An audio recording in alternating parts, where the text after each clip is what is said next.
Bonsoir et bienvenue à tous dans l'actualité de ce mardi, première journée derrière les barreaux pour Nicolas Sarkozy. L'ancien président de la République est incarcéré depuis ce matin à la prison de la Santé à Paris. Ses avocats ont aussitôt fait une demande de remise en liberté qui ne devrait pas intervenir avant au moins 3 semaines. Le bilan très lourd de la tornade qui s'est abattue hier soir sur plusieurs communes du Val d'Oise. 3 grues se sont effondrées en quelques secondes. La violence des vents était-elle vraiment imprévisible? Nous avons enquêté. La Marine nationale à l'assaut d'un bateau de trafiquants de drogue à Madère, à plus de 2000 km des côtes françaises. Les militaires ont tiré à balles réelles dans les moteurs du navire qui transportait près de 2,5 tonnes de cocaïne. Dans ce journal également, attention si vous achetez un smartphone ou un ordinateur reconditionné. Selon la répression des fraudes, 1/3 des professionnels ne respectent pas les conditions de revente. Enfin, nous partirons dans les magnifiques montagnes ardéchoises en pleine saison des châtaignes. La récolte 2025 s'annonce excellente. Nos reporters ne se sont pas fait prier pour goûter à toutes les spécialités de la crème vanillée au délicieux marron glacé.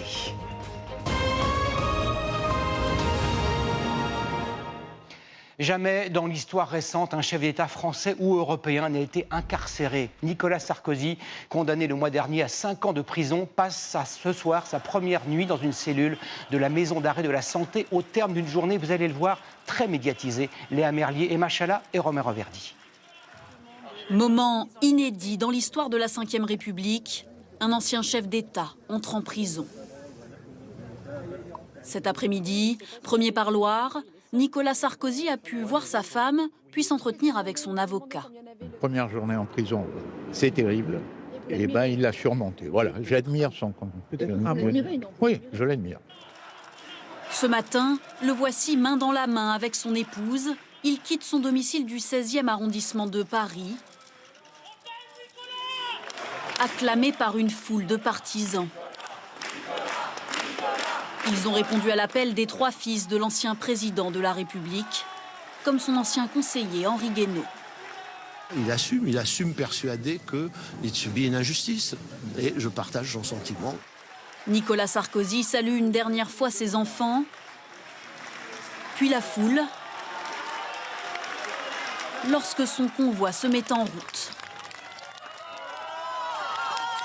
Condamné en première instance, il prend la direction de la prison de la Santé, escorté par la police. Sur les réseaux sociaux, il publie ce message. Ce n'est pas un ancien président de la République que l'on enferme ce matin, c'est un innocent. Je ne demande aucun avantage, aucune faveur. Dans l'attente d'un procès en appel, ses avocats annoncent déposer une demande de remise en liberté. Il y a cette exécution provisoire qu'on ne peut pas contester. Juridiquement, il n'y a aucun moyen de la contester. La seule possibilité maintenant d'obtenir la sortie du président, c'est une demande de mise en liberté qui sera examinée dans un délai d'1 mois. L'ancien président de la République emporte avec lui quelques livres symboliques. Une biographie consacrée à Jésus et le comte de Monte Cristo, personnage romanesque emprisonné injustement avant de se venger. Derrière ces murs, il est placé dans le quartier d'isolement à la demande de l'administration pénitentiaire pour éviter d'être agressé ou interpellé par d'autres détenus. Selon nos informations, 2 gardes du corps dormiront dans la cellule mitoyenne pour assurer sa sécurité. Le reste du temps, il sera seul lors des promenades, lorsqu'il accédera à la salle de sport, seul aussi dans sa cellule de 9 mètres carrés. Elle est similaire à celle-ci. Nous avions pu la filmer au début du mois. À l'aide d'un téléphone fixe, il pourra appeler sans limite les numéros de ses proches, validés par l'administration. Toutes ces conversations pourront être écoutées. Également dans l'actualité, de nombreuses questions après le passage d'une tornade hier soir dans plusieurs communes du Val d'Oise. Nous reviendrons dans un instant sur le bilan humain qui est très lourd. Mais regardez, vu du ciel, l'ampleur des dégâts. L'une de nos équipes a pu survoler la zone aujourd'hui. Anne Norbans, Philippe Véron et Robin Manjanel. Aucune des 3 grues n'a résisté. Elles sont toutes tombées dans le même sens. Chacune d'entre elles est allée s'encastrer dans un bâtiment. Vu du ciel, on distingue clairement que la grue bleue s'est effondrée sur les fondations du chantier, là où travaillaient les ouvriers. Même leurs préfabriqués n'ont pas résisté à la tornade. Une partie de ce chantier est opérée par Bouygues, dont TF1 est une filiale. Un tourbillon dévastateur avec, selon certains relevés, des pointes à plus de 200 km/h. La tornade a tout soufflé sur son passage. Certaines maisons sont désormais à ciel ouvert. Qu'elles soient anciennes ou récentes, beaucoup n'ont plus qu'une partie de leur charpente. La tornade a tracé un axe très net comme un trait de crayon à travers la ville d'Hermont. Pour comprendre sa trajectoire, il suffit de suivre les bâches bleues qui recouvrent les toitures à l'arraché des maisons. Sur 6 km, la tornade a parcouru Hermont, du sud vers l'est, dans un périmètre très délimité. C'est un couloir de dégâts. La tornade a ensuite poursuivi sa route vers l'est du département. Et en quelques très courtes minutes, cette tornade a provoqué de très lourds dégâts. Un ouvrier de 23 ans est mort, 9 autres personnes ont été blessées. Les habitants sont encore sous le choc et comme c'est souvent le cas, certains en profitent. Suzanne Prez, Elsa Assalit et Patrick Nénine. Se prêter main forte, se relayer entre voisins pour ramasser la toiture de cette maison envolée. Hier, ma mère m'appelle à 17h, Kim, le toit vient de s'envoler. Panique, 82 ans, mon papa 84 ans. On a vu les photos, on a dit bon, fallait laisser tout seul, on était obligés quoi. Tous ont vu cette tornade filmée sur ces images hier après-midi. Vite, cette famille tient à bout de bras les vitres de son appartement. Le vent, d'une rare intensité, emporte des bouts de toit, des branches d'arbres. Oh les filles tombent, oh là là, papa. Et même les grues de ce chantier. Oh là là. L'une d'entre elles tombe sur cet immeuble où vit Ghislain. Je vois la première grue venir se diriger tout droit sur mon appartement. Et puis, pour moi, c'était la fin. Pour moi, je me disais que ça y est, moi et mes enfants, on est morts. Comme lui, 14 autres habitants ont dû être relogés. À quelques mètres, chez Antoinette. Le portail a été arraché. C'était d'une violence, ça a duré même pas 5 minutes. Elle était dans son salon hier avec sa petite fille quand les rafales ont fait exploser les vitres. La tornade, on l'a eu en plein face dans la véranda. Si on avait été en dessous, je crois qu'on ne serait plus là. Quand vous vivez ça, vous n'avez pas l'impression que c'est vrai. On a l'impression de vivre dans un film. Des dégâts aussi dans les couloirs et les classes de cette école. Le vent a même projeté cette voiture garée contre une façade. Sa propriétaire n'en revient pas. Ma voiture s'est envolée et je me dis heureusement que mes enfants n'étaient pas dehors parce que ça aurait pu être pire. Partout, il faut dégager les arbres couchés sur les pare-brises, les routes, mais aussi sur les rails. 40 agents de la SNCF ont nettoyé toute la journée les voies pour remettre en circulation 2 lignes touchées. Il y a eu du gros dégât, on avait plus d'1 kilomètre de fil de contact au sol. Le trafic a pu reprendre normalement en fin de journée. Restent des dizaines de maisons encore endommagées. Malgré l'urgence, la ville met en garde les habitants contre les faux démarchages, notamment de couvreurs. Regardez tous les démarchages qu'on a reçus depuis hier soir. On me proposait au départ 2500, 3000 euros et avec un peu de négociation, ça descend à 1500 et puis après on verra avec l'assurance si on ne s'est pas fait avoir.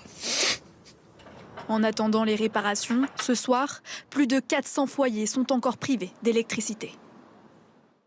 Vous l'avez vu, 3 grues se sont effondrées au sol en quelques secondes, tels des dominos, ce qui pose la question de la sécurisation de ces engins de chantier, hauts de plusieurs dizaines de mètres. En principe, elles sont conçues pour résister à des vents soufflant jusqu'à 180 km/h. Mais en cas de tornade, les rafales sont bien trop puissantes. Sylvie Pinatel, Manon Debu et Gauthier Delobette. À 30 mètres de hauteur, la météo est bien sûr une priorité, et d'abord pour les grutiers. Pendant sa pause, Amir nous explique. Chaque grue est équipée d'un anémomètre qui mesure la vitesse du vent. Au-delà de 72 km/h, l'alarme se déclenche et le travail s'arrête. Mais même par temps calme, le grutier doit suivre une procédure à la fin de sa journée. À chaque fin de poste, le grutier doit enclencher la girouette, en fait, qui va permettre de desserrer les freins et laisser la grue en libre rotation. Pour qu'elle ne puisse s'opposer aucune résistance au vent. Vous avez des procédures de sécurité, mais est-ce que ça résiste face à ça? Non, c'est impossible. Là, on assiste sur une tornade. On a des vents tournants qui sont très rapides. La grue n'a pas le temps de se mettre dans le sens du vent. Et il y a des vents qui remontent du sol. Donc ça soulève aussi la machine. Et regardez, la deuxième, la flèche, comment elle monte, comme un cerf-volant. Donc là, la flèche a été soulevée. Et ce, malgré les blocs de béton qui laissent une grue, 23 tonnes ici et 60 en bas. Toutes ces procédures sont bien sûr contrôlées par des organismes qui vérifient, comme pour un manège, que la grue est bien montée. Les responsables de chantier, eux, souscrivent un abonnement météo afin d'être avertis le plus tôt possible d'un coup de vent. Pourquoi ne pas démonter la grue? Ça prend 2 jours, parfois même plus. Donc s'ils s'amusaient à chaque fois qu'il y a une alerte de démonter et monter une grue, ils n'en finiraient pas. De la même manière, on n'évacue pas un quartier préventivement dès qu'il y a une alerte météo et des grues dans les alentours. La violence et la soudaineté de cette tornade semblent avoir surpris tout le monde. Aucune alerte spécifique n'avait été émise. Pourquoi est-il si difficile de prévoir ces événements ? Hier, presque au même moment, à 50 km de cette tornade, une autre tornade s'est abattue sur une commune du département de l'Oise. Caroline Philippe, Jean-Pierre Ferret et Ahmed Rassoli. Une autre tornade a touché cette commune de l'Oise hier soir, à 50 km d'Hermont. Ici, une vingtaine de maisons ont été touchées. Des tuiles arrachées, des vitres brisées et des habitants choqués. Vous voyez, quand une tempête, on la voit arriver. Là, on ne l'a pas vu arriver. C'est venu d'un coup. Un gros souffle et un gros bruit d'un coup. Y a-t-il de plus en plus de tornades? Chaque année, entre 20 et 30 épisodes sont recensés en France, comme ici dans le Morbihan, début septembre. La dernière tornade mortelle remonte à 2008 à Aumont, dans le Nord. Des événements dévastateurs, mais leur nombre reste stable ces dernières décennies. Comment se forment les tornades? Le temps doit être orageux. L'air froid stagne dans l'atmosphère et l'air chaud qui circule au niveau du sol monte. Avec le vent, ces courants d'air de température opposée s'entrelacent et leur vitesse s'accélère. Un tourbillon de vent se forme et c'est au moment où il touche le sol que la tornade s'élance. C'est un phénomène qui se produit sur une période très brève et sur une superficie très petite. Des vents à quelle vitesse? Faute de capteurs, c'est l'analyse de l'ampleur des dégâts qui permet d'établir la vitesse des vents. C'est ce qu'on appelle l'échelle de Fujita. Hier, à Hermont, les vents auraient atteint entre 180 et 220 km/h, soit le niveau 2. Les tornades les plus violentes peuvent dépasser 320 km/h. C'est arrivé seulement 2 fois en France. Depuis 2 jours, cette nacelle de déménageurs est devenue le véhicule le plus célèbre de France. C'est avec cet engin que les voleurs ont réalisé le casse du siècle au Louvre. On connaît depuis ce soir la valeur estimée du butin, 88 millions d'euros. Après s'être emparé des bijoux, le commando a essayé d'incendier la nacelle pour effacer toute trace. Il n'y est pas parvenu. L'enquête a montré que le véhicule avait été volé quelques jours plus tôt et nous avons retrouvé l'entreprise qui en est la légitime propriétaire. C'est un document signé Antoine Bourdarias, Alizé Calvo et Mathieu Lézy. Il a été essentiel aux malfrats pour accéder à la galerie d'Apollon. Le monte charge est désormais au cœur de l'enquête. Et nous en savons plus sur son origine. Les cambrioleurs ou des complices ont fait appel à une société de location. Difficile de croire à une coïncidence. Le lieu de rendez-vous choisi pour se faire livrer le véhicule se situe à Louvre, dans le Val d'Oise. Nous avons contacté l'entreprise de location qui n'a pas souhaité s'exprimer. Un de leurs employés a apporté la nacelle à l'adresse indiquée. Sur place, 2 hommes venus en scooter. Ils ont menacé le technicien sans le blesser, puis l'un d'entre eux a dérobé le monte-charge. L'autre est reparti avec le scooter. L'entreprise victime du vol a publié ce message le 10 octobre, 9 jours avant le cambriolage du musée. Monte-meuble volé en carjacking à Louvre ce matin. N'hésitez pas à nous appeler si vous le voyez passer. Malgré une fausse plaque d'immatriculation et un coup de peinture pour cacher les logos de l'entreprise, le propriétaire reconnaît son monte-charge en allumant sa télévision dimanche et prévient les forces de l'ordre. Le témoignage de cette personne va être sûrement primordial puisqu'il va permettre potentiellement aux enquêteurs de remonter justement peut-être des complicités, voire directement les malfaiteurs si c'est eux qui ont fait l'achat direct. Des éléments qui viennent s'ajouter aux nombreux indices que les voleurs ont laissés derrière eux, comme les 2 disqueuses, mais aussi un gant, un chalumeau, un talkie-walkie ou encore un bidon d'essence qui devait servir à incendier le monte-meuble pour faire disparaître leurs traces. Ce soir, aucun des bijoux volés n'a été retrouvé. Le préjudice évalué par le musée s'élève à 88 millions d'euros. Et sachez que la directrice du musée du Louvre, Laurence Descartes, sera auditionnée demain après-midi par les sénateurs et une commission d'enquête sera également proposée à l'Assemblée nationale. Les images que vous allez voir dans un court instant sont impressionnantes. Elles montrent l'ampleur des moyens déployés contre le narcotrafic. Le week-end dernier, au large de Madère, très loin donc des côtes françaises, la Marine nationale a tiré à balles réelles pour immobiliser une embarcation à bord de laquelle ont été saisis près de 2,5 tonnes de cocaïne. Faustine Magnéto, Médéric Pirquer et Mathéo Stéphan. Nous sommes en pleine nuit. Ces images infrarouges sont tournées depuis l'hélicoptère de la Marine nationale au large de Madère. Les militaires poursuivent un bateau chargé de cocaïne. Ouais, il est chargé à l'avant. Ok. Lancé à 80 km/h dans une zone de passage des trafiquants de drogue. Stop, immediately, over. Malgré les messages d'alerte, l'embarcation ne ralentit pas. Les militaires décident alors d'ouvrir le feu. Une opération suivie en temps réel, ici à Brest. L'hélicoptère a repéré l'embarcation rapide. Donc il se met en position au-dessus d'elle après avoir fait les signaux réglementaires. L'embarcation ne s'arrête pas. Il y a donc un tir sur les moteurs, qui est un mode d'action assez classique. Aucun blessé, le bateau ne sombre pas. Et les membres de l'équipage sont immédiatement arrêtés. Équipage sécurisé, calme et maîtrisé. À bord du bateau, 2,4 tonnes de cocaïne sont saisies, d'une valeur marchande de 128 millions d'euros. Une intervention réussie au large de Madère, en coopération avec les autorités espagnoles et portugaises. Ce bateau-là a traversé une zone qui est connue, et donc, grâce à un travail international, en lien avec les services de renseignement, nous avons identifié cette piste qui était suspecte, et donc nous avons procédé à son contrôle et à son interpellation.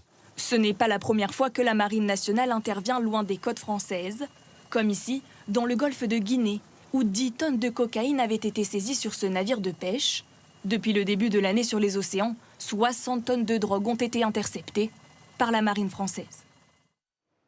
Également dans l'actualité, cette question, la réforme des retraites va-t-elle être suspendue ou décalée? Ce n'est pas tout à fait la même chose. Et Emmanuel Macron a semé le trouble aujourd'hui, ce qui ajoute encore à l'embrouillamini. Alors pour tenter de rassurer le Parti socialiste qui tient à la suspension, considérée comme un trophée, une procédure spéciale va être utilisée par le Premier ministre Sébastien Lecornu. Écoutez les explications de Mathieu Desmoulins, Victor Topneau et Nicolas Bergot. Ce n'était jusqu'ici qu'une promesse. Monsieur le Premier ministre. Elle sera désormais inscrite noir sur blanc, gravée dans le marbre dès jeudi matin. Nous ne sommes pas d'accord sur la manière de traiter cette question de la réforme des retraites, mais j'avais pris un engagement, c'est que le débat puisse avoir lieu. Il aura lieu, comme le veut la démocratie.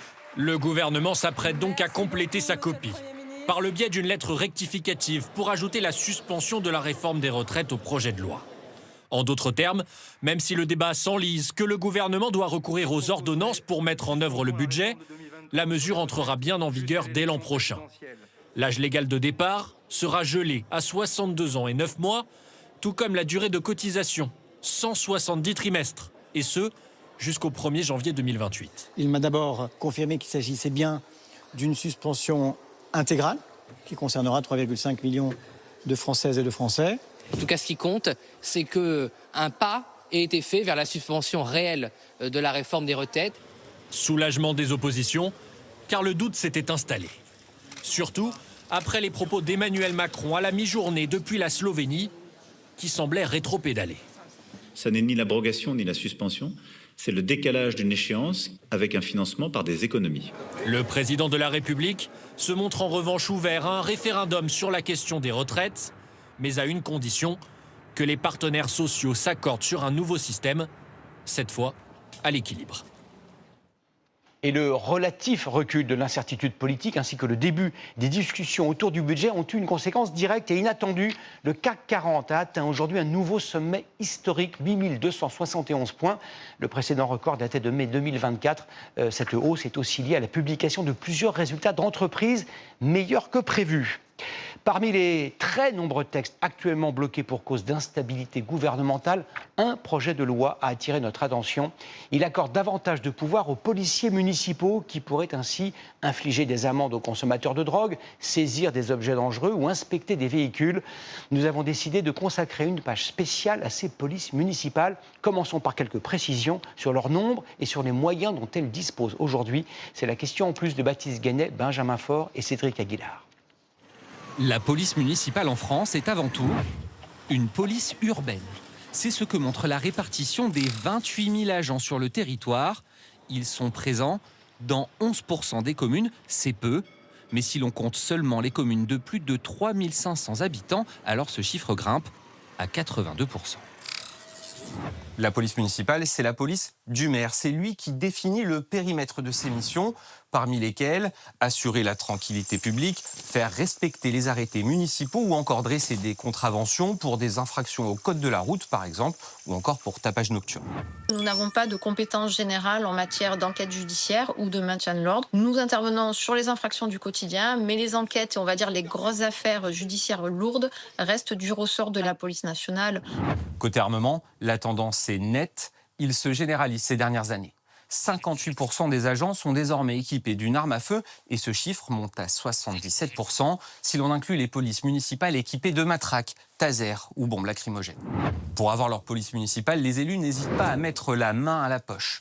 En 2024, au total, leurs dépenses de fonctionnement sont estimées à 2,3 milliards d'euros et ces 7 dernières années, elles ont explosé, plus 41% en moyenne. Un projet de loi est actuellement à l'étude pour étendre les pouvoirs des policiers municipaux si le maire le souhaite. Sous contrôle du procureur, les agents pourraient alors constater certains délits.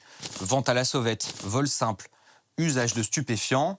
Ils pourraient également accéder aux fichiers police et piloter des drones.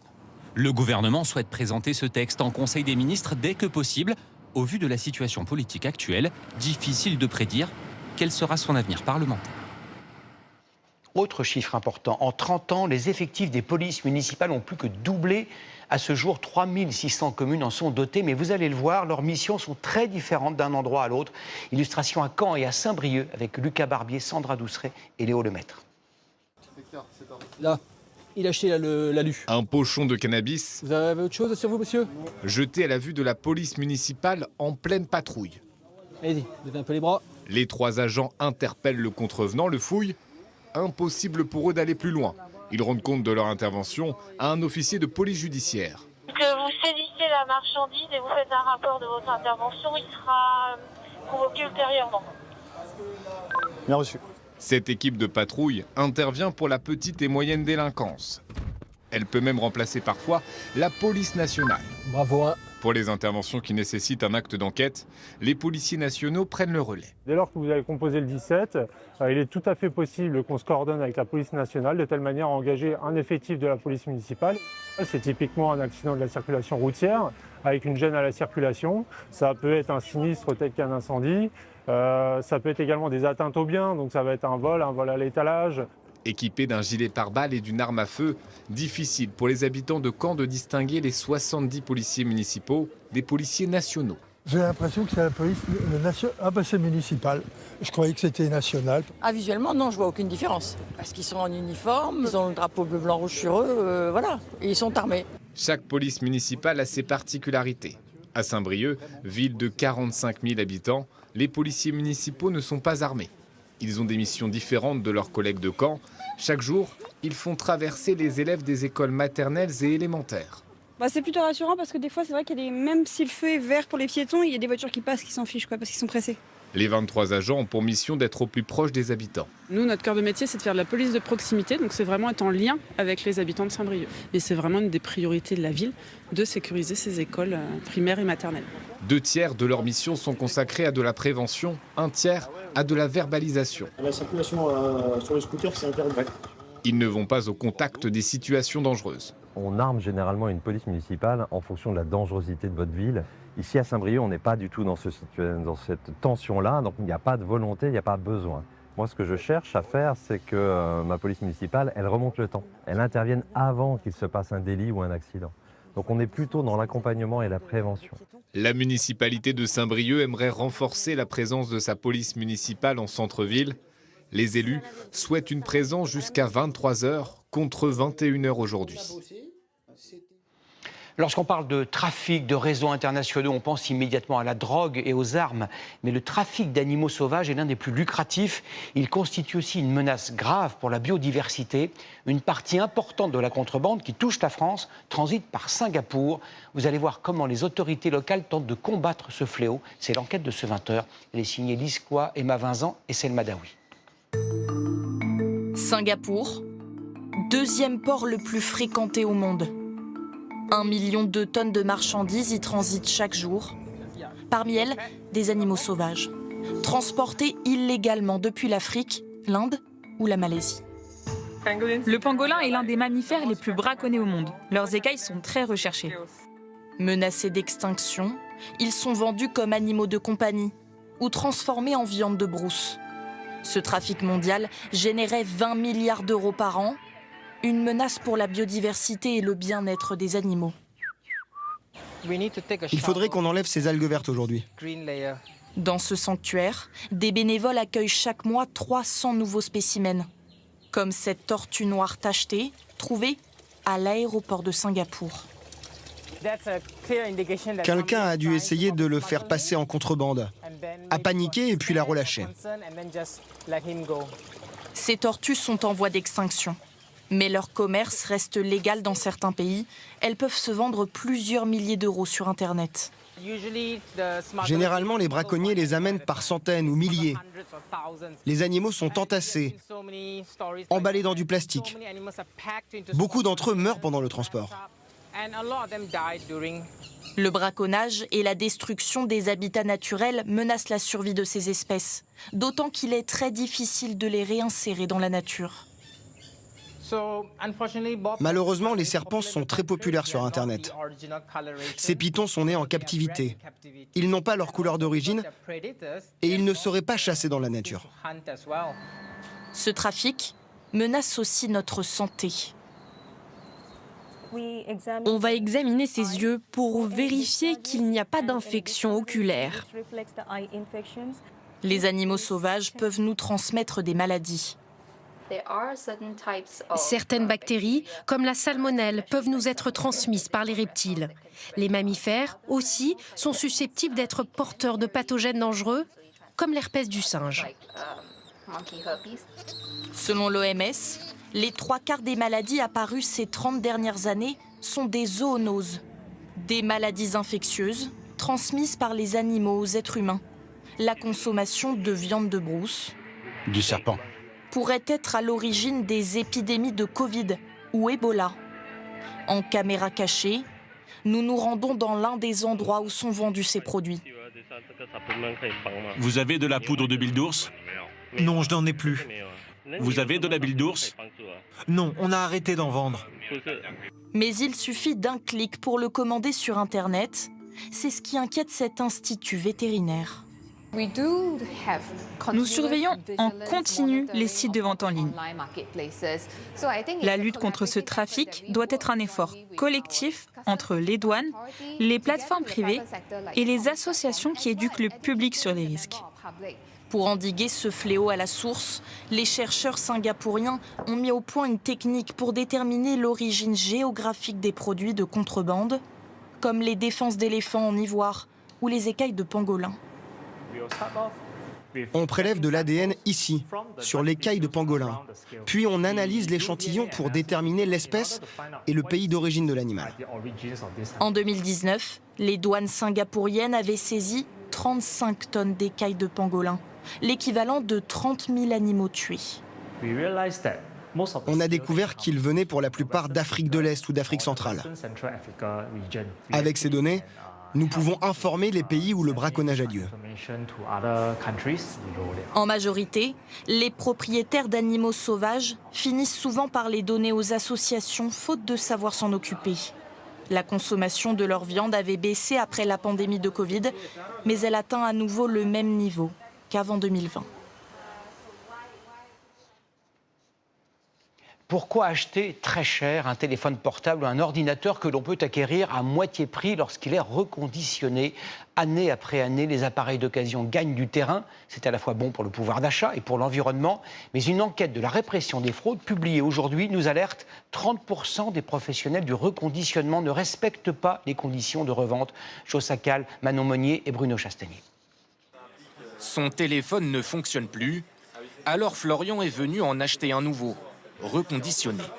Ça fait 2-3 ans que ce soit pour les appareils photo, ordinateurs ou quoi, je prends du reconditionné. Ça fait des économies. Mais comment être sûr de la qualité de ces appareils? Ce magasin parisien vérifie le fonctionnement de tous ces téléphones. Donc là, je prends une photo et je regarde bien s'il n'y a pas de souci sur la caméra. Car lui n'est que revendeur. Parfois, il reçoit des produits reconditionnés en mauvais état. Ça arrive qu'il y ait de mauvaises surprises, donc nous, on ne les reprend pas. C'est pour ça qu'on les teste. On peut nous mentir sur certains points, en fait. Smartphone, tablette, ordinateur. D'après la répression des fraudes, une entreprise sur 3 ne respecte pas les conditions de revente de ces appareils. Et vous le constatez bien souvent. Souvent la batterie qui ne fonctionne pas bien. Le téléphone avait commencé à lâcher assez rapidement en vrai, donc c'était un peu dommage. Alors, à quoi devez-vous faire attention pour ne pas vous faire avoir? L'appareil doit avoir été diagnostiqué par un professionnel, les données personnelles effacées et surtout, il doit être garanti. Cette garantie est de 2 ans, comme pour les produits neufs. Or, dans certains cas, les professionnels qui vendaient des produits reconditionnés présentaient une garantie comme ne durant qu'1 an. Comment ces appareils doivent-ils être reconditionnés? C'est le métier de cette entreprise.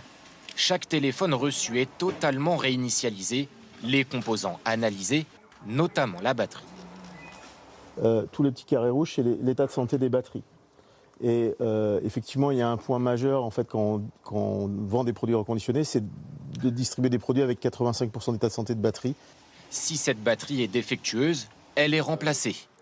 Toutes ces réparations doivent obligatoirement être indiquées à la revente pour que l'acheteur soit informé des performances de l'appareil reconditionné.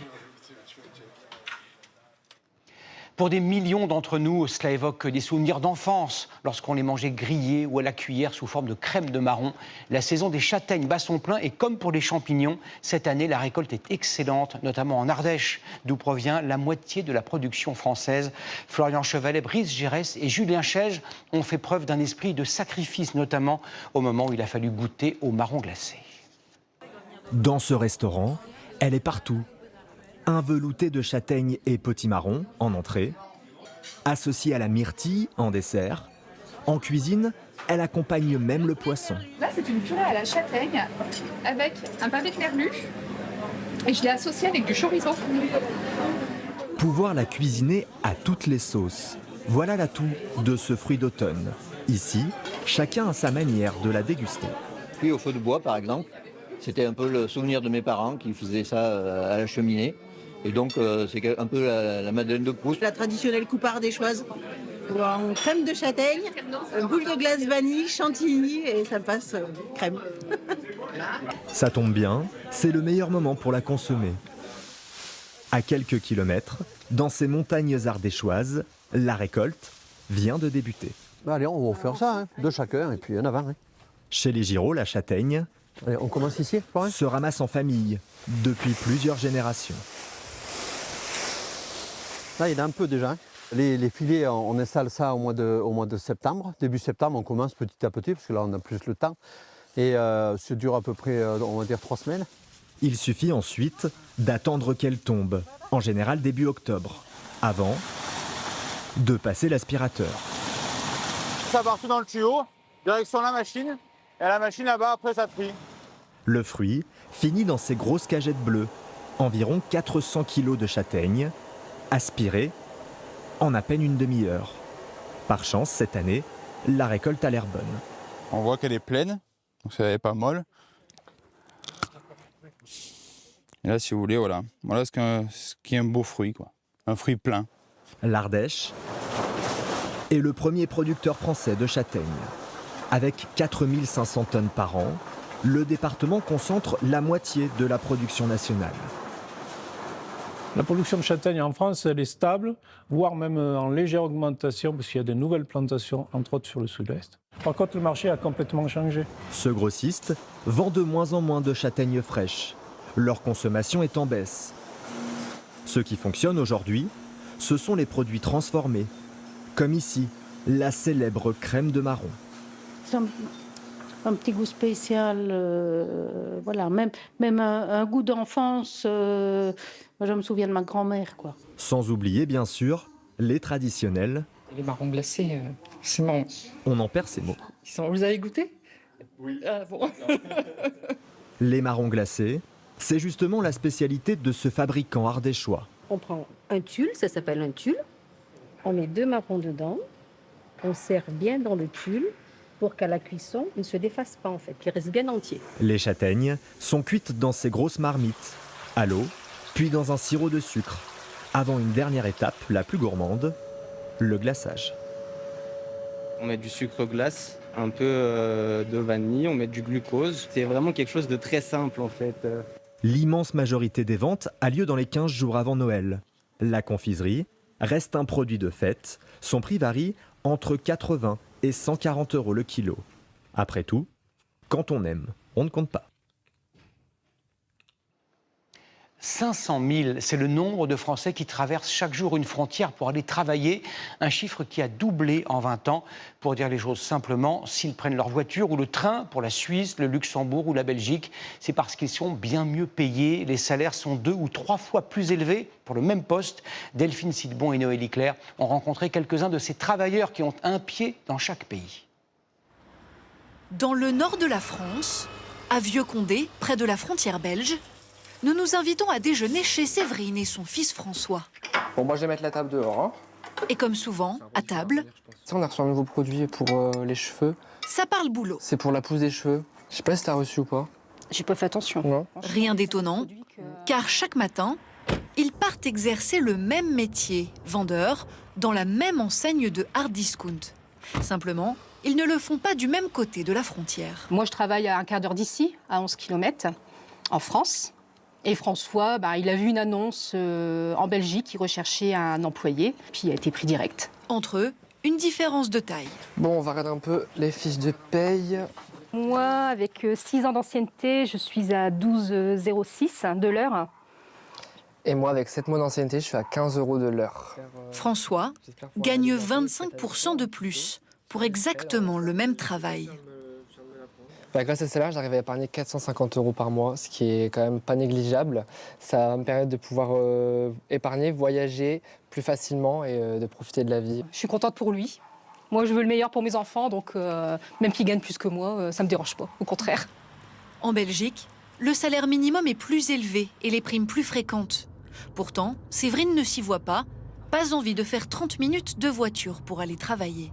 La route, ça me dérange pas du tout, surtout qu'on a aussi un avantage, c'est qu'on a une prime de transport, donc j'en profite. À 700 km de là, un autre pays fait briller les yeux des travailleurs français. Bienvenue en Suisse, dans la commune du Locle. D'ici 2030, il manquera 30 000 soignants dans le pays.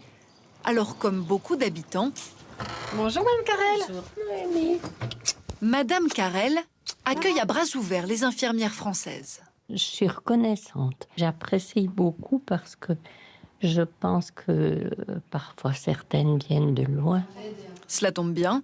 Dans ce centre de soins de la ville... Ça coince lundi ? Je peux te la mettre avant. 95% des infirmières viennent de France.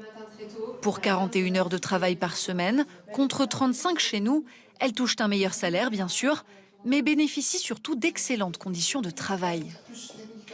Sur une journée de 12 heures, qui est à peu près une journée d'un infirmier libéral en France, elle voit au maximum entre 15 et 17 patients sur la journée. En France, elle en verrait entre 50 et 60. On prend vraiment le temps d'être avec eux, de parler, on ne fait pas les choses vite. C'est vraiment l'humain qui est au cœur. Et la patronne, Fanny Darcin, est elle aussi française. En 1999, notre équipe l'avait rencontrée alors qu'elle commençait tout juste sa carrière dans un hôpital suisse. J'ai fait mes stages dans les hôpitaux français et en fait ça m'a suffi. Bien sûr il y a le salaire mais il n'y a pas que ça. On a un plan de carrière qui peut être beaucoup plus rapide qu'en France. Et la preuve, grâce à une belle avancée de carrière, 26 ans plus tard, son salaire laisse pantois. Il y a 26 ans, j'avais 5 000 € par mois et puis aujourd'hui, je suis à environ 9 000 € par mois. Et moi, je travaille à 70 %. Si j'étais à 100 %, j'aurais un salaire proche de 12 000 € par mois. Je n'aurais jamais eu ce salaire en France et ni la retraite qui ira avec. Mais ces salaires très élevés ont une contrepartie. De l'autre côté de la frontière, en France, dans le Doubs, le prix de l'immobilier flambe. Illustration dès la vitrine de cette agence de Pontarlier. On va prendre l'exemple de cette maison qui aurait pu être à moins de 500 000 € il y a quelques années. Là, on est à 680 000 €. Je ne sais pas si vous imaginez la mensualité, c'est qu'un frontalier qui pourra acquérir cette maison. C'est même dur pour nous quand on est dans des prix comme ça. On n'avait pas l'habitude, c'est nouveau. Autre conséquence, plusieurs villes françaises à la frontière font face à l'arrivée de dizaines de camions logements. À l'intérieur, des Français qui travaillent en Suisse et qui ont décidé de vivre en mode nomade. Où faire stationner ces camions et à quelles conditions? Au Four, 1200 habitants, le maire a décidé d'en prendre son parti. Nous, ce qu'on a voulu, c'est cibler ces véhicules pour vraiment qu'ils soient à un endroit bien défini et que ça ne circule pas sur tout le secteur.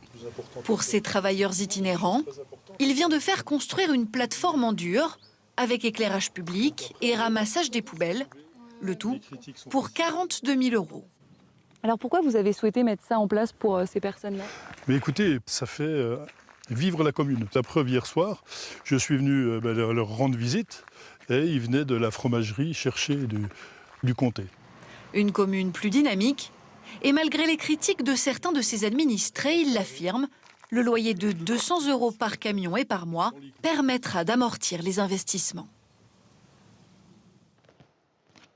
Ne manquez pas demain, c'est à partir de 7 h, la matinale de Bruce Toussaint et de toute son équipe. Ils recevront notamment Éric Ciotti, le président de l'Union des droites pour la République. Dans un instant, la météo d'Evelyne Delia, puis votre film Harry Potter à l'école des sorciers.